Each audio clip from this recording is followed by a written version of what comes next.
조선시대 왕의 곁을 지키는 왕비의 자리는 과연 어떤 의미였을까요?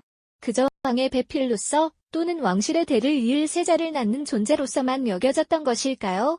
어쩌면 많은 분들이 그렇게 생각하고 계실지도 모르겠습니다. 하지만 역사의 페이지를 넘겨보면 왕의 그림자에 가려진 듯 조용히 내명부를 다스리던 그들에게도 때로는 예상을 뒤엎고 역사의 물줄기를 완전히 뒤바꿀 만큼 강력한 권력을 손에 쥐게 되는 순간이 찾아왔음을 알 수 있죠. 오늘 우리는 그 누구도 상상하지 못했던 권력의 중심에 우뚝 서게 된 한 왕비의 아주 특별한 이야기를 통해 그 시대와 왕비의 삶이 얼마나 예측 불가능한 반전과 파란만장한 운명으로 가득했는지 깊숙이 들여다볼 것입니다.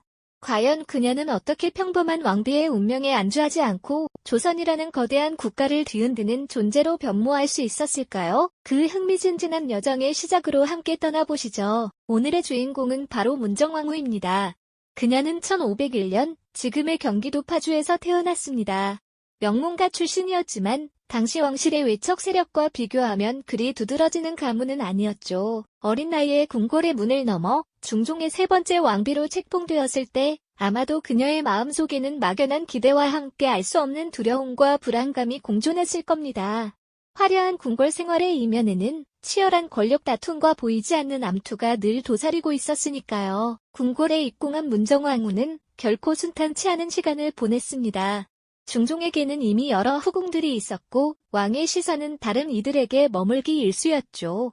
특히 경빈 박씨나 창빈한 씨 같은 후궁들은 이미 왕의 총애를 받고 있었고 심지어 아들을 낳아 왕실 내에서 확고한 입지를 다지고 있었습니다. 문정왕후는 마치 거대한 궁궐의 한 귀퉁이에 놓인 작은 그림자처럼 느껴졌을지도 모릅니다. 언제라도 흔들릴 수 있는 불안정한 위치였죠. 왕비로서 가장 중요한 책무 중 하나는 바로 왕실의 대를 이을 아들을 낳는 것이었습니다. 하지만 문정왕후는 오랜 시간 동안 아들을 품에 안지 못했습니다. 후궁들이 아들을 낳아 왕의 총애를 독차지하는 모습을 지켜보면서 그녀는 말로 다 할 수 없는 불안감과 초조함 속에서 하루하루를 보냈을 겁니다. 자신의 자리를 위협하는 궁궐 내의 은밀한 암투와 끊임없는 견제 속에서 문정왕후는 겉으로는 드러나지 않는 인고의 시간을 보내야만 했죠. 그녀는 침묵 속에서 인내하며 자신의 존재감을 서서히 키워나갈 기회를 엿보고 있었습니다. 궁궐의 복잡한 정치적 역학관계 속에서 왕비의 자리는 결코 안전한 곳이 아니었거든요. 아들을 낳지 못하는 왕비는 언제라도 폐위될 수 있다는 위협에 시달려야 했습니다. 이처럼 불안하고 위태로운 상황 속에서도 문정왕후는 묵묵히 자신의 때를 기다렸습니다. 언젠가 찾아올 한 줄기 빛을 향한 간절한 염원을 품고 말이죠. 그녀의 이러한 인내와 기다림은 마침내 1534년 아들 요한, 즉 훗날의 명종을 낳으면서 비로소 결실을 맺게 됩니다. 이로써 문정왕후는 왕실 내에서 자신의 입지를 확고히 다질 수 있는 중요한 발판을 마련하게 된 것이죠. 하지만 이것은 단지 시작에 불과했습니다. 왕의 뒤편에 머물던 왕비가 어떻게 누구도 예상치 못했던 절대 권력의 정점에 서게 될지는 아무도 알지 못했습니다. 그녀의 이야기는 이제 막 시작되고 있었으니까요. 아들을 낳아 왕실에서의 입지를 굳건히 다진 문정왕후, 이제 그녀의 앞에는 과연 어떤 길이 펼쳐지게 될까요? 그 길은 생각보다 빠르게 그리고 예측할 수 없는 방향으로 흘러가기 시작했습니다. 1544년 오랫동안 병삭에 있던 중종 임금이 세상을 떠나고 말았거든요. 이 소식은 궁궐 전체를 슬픔과 동시에 묘한 긴장감으로 가득 채웠을 겁니다. 왕의 죽음은 단순히 한 개인의 소멸을 넘어 권력의 판도를 송두리째 뒤흔드는 거대한 사건이니까요. 중종의 뒤를 이어 왕위에 오른 이는 다름 아닌 인종이었죠. 인종은 문정왕후의 아들이 아닌 그전 왕비의 아들로 태어난 세자였습니다. 하지만 안타깝게도 인종의 재위 기간은 너무나도 짧았습니다. 즉위한 지 채 1년도 되지 않아 병으로 쓰러지고 말았거든요.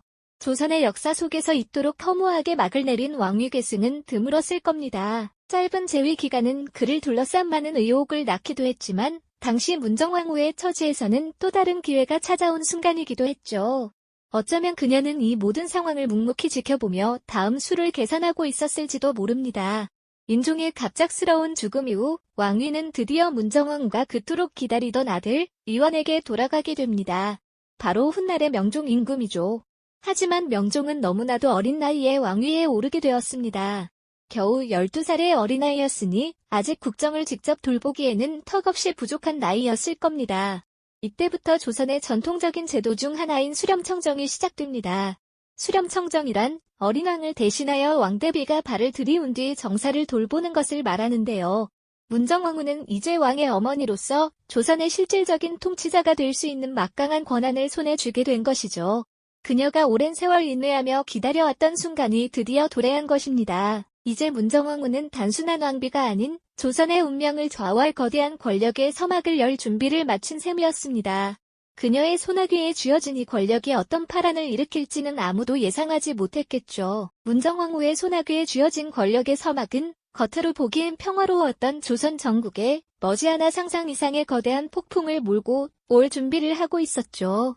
인종의 짧은 재위 기간 동안 잠시 숨을 고르던 대윤과 소윤 세력의 갈등은 어린 명종이 왕위에 오르면서 마치 활화산처럼 폭발할 조짐을 보이기 시작했습니다. 대비의 다리에서 섭정을 통해 국정을 이끌게 된 문정왕후에게는 그야말로 자신의 시대를 열어갈 절호의 기회였던 셈이죠. 그녀는 더 이상 왕의 그림자에 가려진 채 조용히 4명부만 다스리던 왕비가 아니었습니다. 이제 조선의 운명을 직접 좌우할 수 있는 강력한 대비로서 강철 같은 의지로 뜻을 펼치기 시작한 겁니다.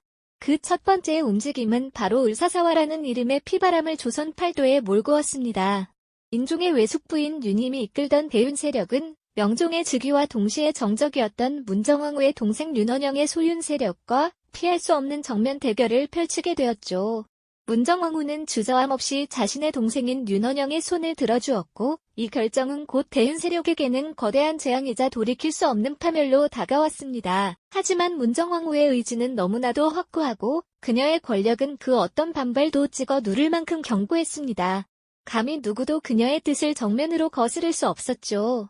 불교는 다시금 왕실의 전폭적인 비호를 받으며 번성하기 시작했고 한때 폐지되었던 승과가 부활하여 능력 있는 승려들이 다시 관직에 오를 수 있는 길이 열리게 되었습니다. 그녀는 마치 거대한 댐을 건설하듯 자신의 확고한 신념을 토대로 조선이라는 거대한 흐름을 근본적으로 바꾸어 나갔습니다. 백성들은 혼란스러워했고 조정 대신들은 불만을 품었지만 문정왕후의 절대적인 카리스마 앞에서는 모두가 침묵할 수밖에 없었죠. 그녀는 조선이라는 거대한 무대 위에서 누구도 예상치 못했던 자신만의 시대를 활짝 열어젖힌 것이었습니다. 이처럼 문정왕후는 단순한 섭정왕후의 역할을 넘어 조선의 정치, 사회, 문화 전반에 걸쳐 지대한 영향을 미친 강력한 통치자로서 그 위용을 떨쳤습니다. 그녀의 손에 쥐어진 이 절대 권력은 조선을 뒤흔들며 새로운 역사의 한 페이지를 거침없이 써내려가고 있었죠. 과연 이토록 강력하게 구축된 문정왕후의 시대는 언제까지 이어질 수 있었을까요? 그리고 그녀가 쌓아 올린 이 거대한 권력은 어떤 결말을 맞이하게 될까요? 문정왕후가 마치 거대한 산처럼 조선을 짓누르던 그 위세는 과연 영원했을까요?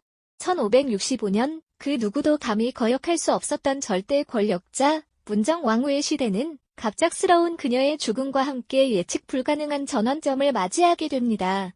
마치 거대한 댐이 무너지듯 그녀의 손에 의해 짜맞춰졌던 견고한 질서와 권력 구조는 한순간에 흔들리기 시작했죠. 그녀가 숨을 거두자마자 오랫동안 억눌렸던 반대 세력의 움직임이 물결처럼 번져나가기 시작했습니다. 그녀의 죽음은 단순히 한 개인의 사망을 넘어 조선이라는 거대한 국가의 운명을 송두리째 뒤바꾸는 중대한 사건이었습니다. 오랫동안 문정왕후의 든든한 방패이자 칼날이었던 그녀의 동생 윤원영의 권력은 마치 뿌리 뽑힌 나무처럼 순식간에 시들기 시작했죠. 그가 휘둘렸던 막강한 힘은 누나의 죽음과 함께 더 이상 왕실의 비호를 받을 수 없게 되면서 한순간에 허망하게 무너져 내리고 말았습니다.